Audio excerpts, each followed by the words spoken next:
अस्सलाम वालेकुम viewers. Doctor Huma Chishti, vice president COH Pakistan, अपने चैनल होमियो डॉक्टर हुमा पे आप सबको वेलकम कहती हूँ। आज एक नए टॉपिक के साथ आपसे बात करूँगी। काइंडली आपसे रिक्वेस्ट है, अब तक अगर चैनल को सब्सक्राइब नहीं किया तो इसको सब्सक्राइब कर दीजिए, लाइक कीजिए और कमेंट सेक्शन में अपनी राय का इज़हार ज़रूर कीजिए। कि ऑल प्रिवेलिंग मलेरिया के हवाले से बातचीत होती रहती है। तो मलेरिया जो है वो ऐसा मर्ज़ है जो मच्छरों की वजह से पैदा होता है और इसके ऊपर मैंने एक मुकम्मल डिटेल में यूट्यूब पे अपनी अपलोड कर रखी है वीडियो। आप देखना चाहें तो इन्फॉर्मेशन के लिए देख सकते हैं। इसके टेस्ट के हवाले से बात करूँगी। MP टेस्ट के हवाले से मलेरियल पैरासाइट टेस्ट जिसे कहा जाता है, ये वीडियो ऑन रिक्वेस्ट है। तो सबसे पहली बात तो ये कि MP टेस्ट करवाने का मकसद क्या होता है। जान लीजिए कि ये टेस्ट ब्लड में मौजूद मलेरिया के पैरासाइट का पता चलाता है और हमें पता चलता है कि इसमें ये मौजूद है या नहीं। जब कभी भी इन्फेक्टेड फीमेल एनोफ्लीज मॉस्किटो जो है वो किसी पर्सन को बाइट करती है तो मलेरिया हो जाता है।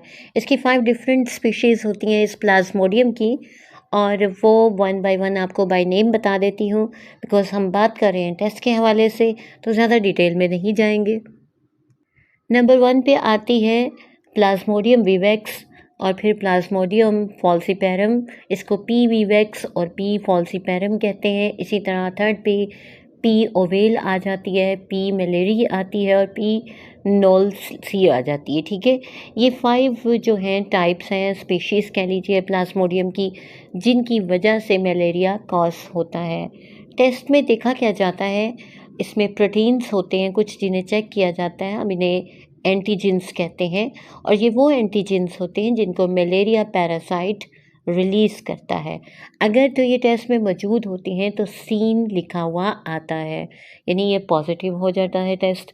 और अगर ये मौजूद नहीं होते तो अनसीन लिखा हुआ आता है और ये नेगेटिव होता है टेस्ट, यानी कि मलेरिया नहीं होता। इस टेस्ट को MP के अलावा malarial parasite blood smear test भी कहते हैं। और इस टेस्ट में ब्लड स्मीयर जो है वो 2 टाइप्स का होता है, थिक स्मीयर होता है और थिन स्मीयर होता है। जो थिक स्मीयर होता है इसमें क्या होता है, ब्लड वॉल्यूम ज़्यादा यूज़ होता है, और थिन स्मीयर में क्या होता है, ये स्पीशीज़ को आइडेंटिफाई करता है कि पेशेंट को जो मलेरिया डायग्नोज हुआ है उस वो P विवेक्स है, P फॉल्सीपेरम है या कौन सी स्पीशीज़ से रिलेटेड है, ये चीज़ का पता चल जाता है।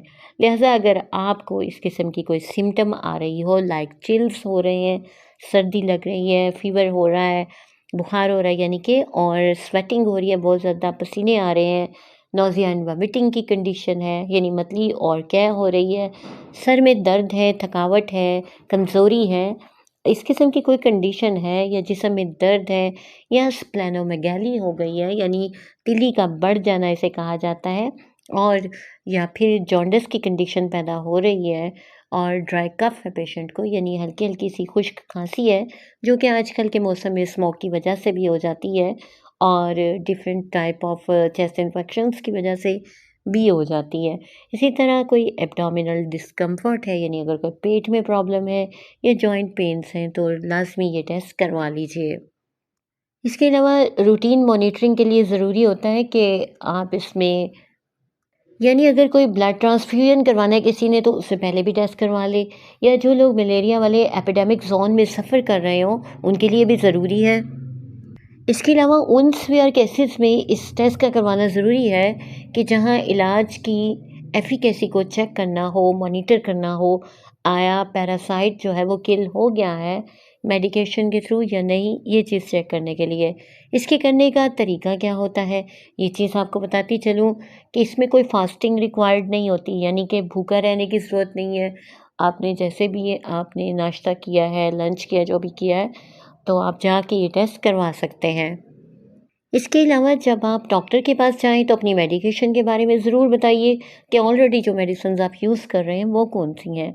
फिर आप अवॉइड करें स्टर्नस किस्म की एक्सरसाइज से, यानी अगर आपको ऐसा प्रॉब्लम हो गया है तो फिर आप सख्त मशक्क़त वाली कोई एक्सरसाइज ना लें, क्योंकि पेशेंट में ऑलरेडी वीकनेस होती है तो ज़्यादा हो सकती है।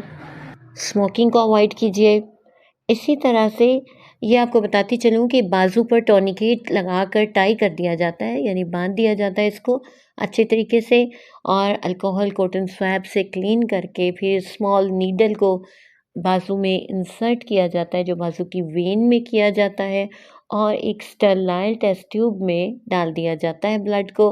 फिर ब्लड को कलेक्ट कर लिया जाता है और इस सैंपल को लैब में भेज दिया जाता है। तो ये होता है प्रोसीजर, और तकरीबन 8 घंटे में इसकी रिपोर्ट सामने आ जाती है, जिसमें लिखा हुआ आप सीन या नोट सीन देखते हैं। तो ये होता है एमपी टेस्ट। आज के लिए इतना ही। अपना बहुत सा ख्याल रखिए, मुझे दुआ में याद रखिए। अल्लाह हाफ़िज़।